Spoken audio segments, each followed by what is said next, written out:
First, Governor Tim Walz, Lieutenant Governor Peggy Flanagan, and MDH Commissioner Jan Malcolm are all in quarantine until March 25th.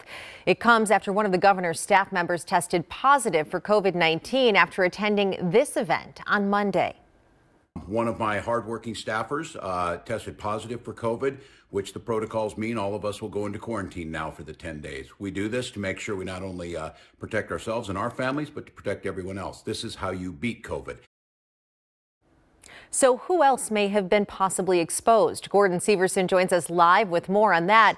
And Gordon, a lot of people are surprised to learn that the governor's not vaccinated yet. Yeah, Lauren, I asked the governor's staff about this, but I haven't heard back from them yet. In a statement, though, they did say that while the governor hasn't been vaccinated, Lieutenant Governor Peggy Flanagan has received one dose of the vaccine, but being that she's not fully vaccinated yet, she will also quarantine as a precaution. Health Commissioner Jan Malcolm, however, has been vaccinated, but she just received her shot a few days ago, so she will also quarantine just to be safe.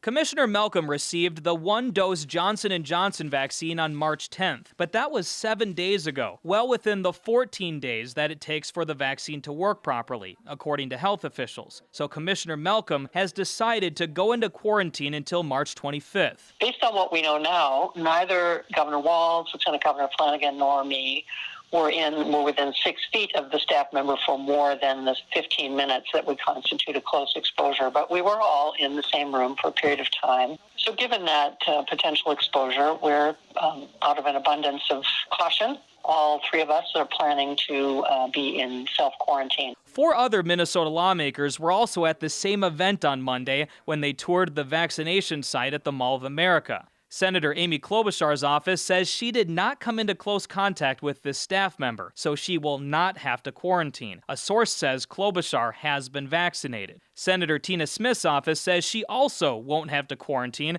because she received her vaccine several weeks ago. Representative Angie Craig's office says she won't have to quarantine either. Craig has also been vaccinated. And Representative Betty McCollum's office says she too has been vaccinated and she will not have to quarantine. Commissioner Malcolm says this unfortunate situation is a good reminder that despite the good news around the vaccine, it's still important to be careful. While we are so close to the end of this pandemic, we can see it from here, we absolutely have to continue to take COVID-19 seriously.